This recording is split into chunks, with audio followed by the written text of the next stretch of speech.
Hello friends, आप सभी का बीएड कोर्स के मिशन वन वे चैनल में स्वागत है।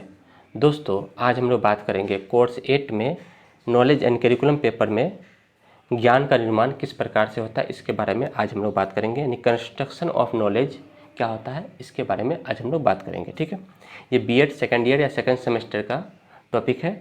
और जिन लोगों को बीएड से संबंधित किसी भी पेपर का नोट चाहिए तो आप लोग जो है इस नंबर पर व्हाट्सअप कर सकते हैं। ठीक है, और जो साथी मेरे चैनल पर नया है, प्लीज़ जो इस चैनल को सब्सक्राइब जरूर करें, क्योंकि इस चैनल के माध्यम से बीएड के सभी पेपरों को बहुत ही आसान और सरल भाषा में अच्छे नोट्स के साथ आप लोगों की तैयारी कराई जाती है। और जो टॉपिक में किसी भी प्रकार का दिक्कत हो, आप लोग कमेंट में ज़रूर लिखें। ठीक है, तो उस पर वीडियो बनाया जाएगा। तो आइए शुरू करते हैं। ज्ञान का निर्माण कैसे किया जाता है, कंस्ट्रक्शन ऑफ नॉलेज। एग्जाम में जो प्रश्न बनता है इस टाइप से पूछता है कि ज्ञान का निर्माण कैसे किया जाता है, या ज्ञान का निर्माण क्या है, या शिक्षा में ज्ञान का निर्माण कैसे होता है, या ज्ञान निर्माण की विशेषता क्या है, या ज्ञान के निर्माण की क्या आशय हैं। इस टाइप से जो है क्वेश्चन जो है पूछता है। ठीक है, तो ये समझते हैं ज्ञान का निर्माण क्या होता है। ठीक है,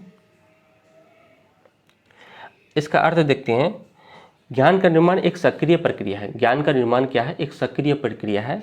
कंस्ट्रक्शन ऑफ नॉलेज क्या है, एक एक्टिव प्रोसेस है। ठीक है, जो व्यक्तिगत तथा या सामाजिक जुड़ाव के माध्यम से होती है। ज्ञान का निर्माण जो होती है वो समाज के द्वारा भी सीखा जाता है या व्यक्तिगत रूप से भी सीख सकते हैं। ठीक है, ज्ञान का निर्माण जहाँ छात्रों को सीखने का अवसर मिलता है वहीं ज्ञान का निर्माण होता है। बालकों को जहाँ सीखने का अवसर मिलता है वहीं ज्ञान का निर्माण होता है, चाहे वो समाज के द्वारा हो, चाहे वो मित्रों के द्वारा हो, चाहे वो परिवार के द्वारा हो, चाहे वो माता पिता के द्वारा हो, चाहे वो शिक्षकों के द्वारा हो।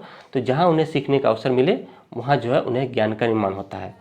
विद्यार्थियों की भागीदारी उन्हें ज्ञान के निर्माण में मदद करती है। विद्यार्थी जितने भागीदारी लेते हैं किसी भी कार्यक्रमों में या किसी भी चीज़ों में, भागीदारी जितनी अधिक लेती है उनमें जो ज्ञान का निर्माण सबसे अधिक होता है। ठीक है, शिक्षार्थी निष्क्रिय नहीं होते हैं। उन्हें सुनने, पढ़ने और याद करने और सक्रिय रूप से देखने पर ज्ञान का निर्माण होता है। यदि हम देखा जाए तो शिक्षार्थी निष्क्रिय नहीं होते हैं। ठीक है, उन्हें सुनने, पढ़ने और याद करने और सक्रिय रूप से देखने पर ज्ञान का निर्माण करते हैं। ज्ञान का निर्माण दुनिया के वास्तविक जगत से होता है।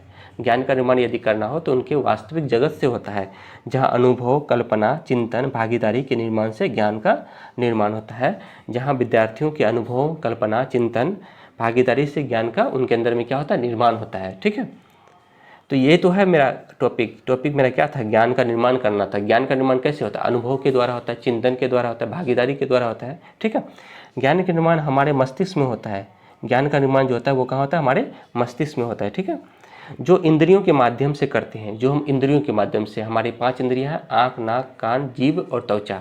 इन पाँचों की मदद से जो है जब किसी चीज़ को देखते हैं या सुनते हैं, है ना, या उसे महसूस करते हैं, तो हम उससे क्या होता है, हमारे मस्तिष्क में उसके प्रति चेतना उत्पन्न होती है, और उसी चेतना को हम लोग क्या कहते हैं, ज्ञान कहते हैं। ठीक है, माध्यम से करते हैं, जो हम करते हैं, सीखते हैं, और सभी हमारे बुद्धि में सचित रहती है, सभी हमारे बुद्धि में क्या होती है, संचित रहती है।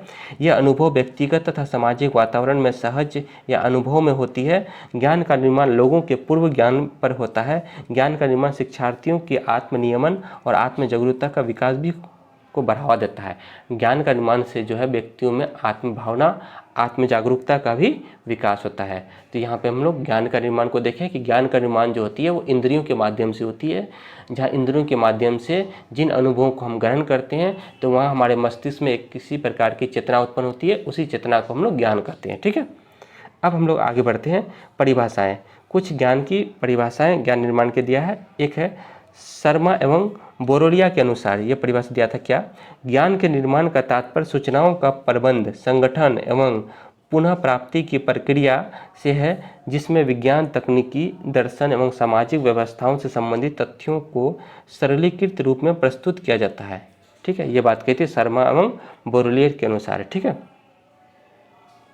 नेक्स्ट दूसरा नंबर में है दुबे के अनुसार, ज्ञान के निर्माण का आशय सूचनाओं के संगठन एवं उपयोगी स्वरूप से होता है। ये बात कही थी दुबे के अनुसार। ठीक है, बहुत छोटा परिभाषा, याद हो जाएगा। अब हम लोग बात करते हैं ज्ञान निर्माण की विशेषताएं। क्या क्या ज्ञान निर्माण की विशेषताएं हैं। ठीक है, तो ज्ञान निर्माण की विशेषताएं निम्नलिखित है। एक नंबर में है ज्ञान धन की तरह होती है। जितना एक मनुष्य प्राप्त करता है उतना ही ज़्यादा पाने की इच्छा होती है।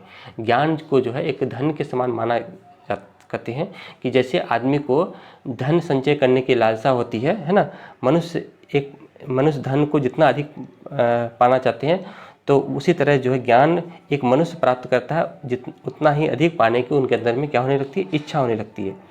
दूसरा नंबर में है ज्ञान निर्माण के द्वारा मानसिक आधार अंतर्निहित शक्ति का निर्माण होता है। ज्ञान के निर्माण के द्वारा जो है मानसिक आधार एवं अंतर्निहित शक्ति का जो है क्या होता है, उसके अंदर में निर्माण होता है। ठीक है।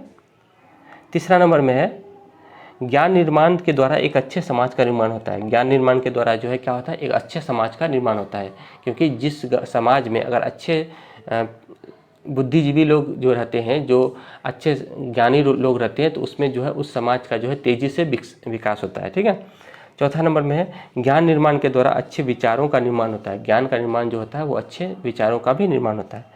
पाँचवा नंबर में ज्ञान निर्माण के उत्तम साधन का निर्माण किया जाता है। ज्ञान निर्माण से जो है उत्तम से उत्तम साधन का निर्माण किया जाता है। ठीक है। 6 नंबर में है ज्ञान निर्माण से तथ्य एवं मूल्य का निर्माण किया जाता है। ठीक। फिर 7वें में है ज्ञान निर्माण से आशय है बच्चों के सर्वांगीण विकास हेतु ज्ञानात्मक सामग्री की उपलब्धता सरलता से होती है। ठीक है। और 8वां नंबर में है और लास्ट है ये, छात्र स्वयं अधिगम के फलस्वरूप ज्ञान का निर्माण करते हैं। छात्र जो है खुद सीख कर जो है ज्ञान का निर्माण करते हैं। तो ये आज हम लोग का टॉपिक था कि ज्ञान निर्माण की प्रक्रिया है ना, कंस्ट्रक्शन ऑफ नॉलेज किस प्रकार से होता है।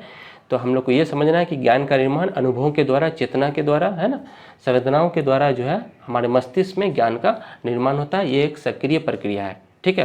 तो उम्मीद करते हैं आप लोगों को ज्ञान निर्माण की जो ये प्रक्रिया है ये समझ में आ गया।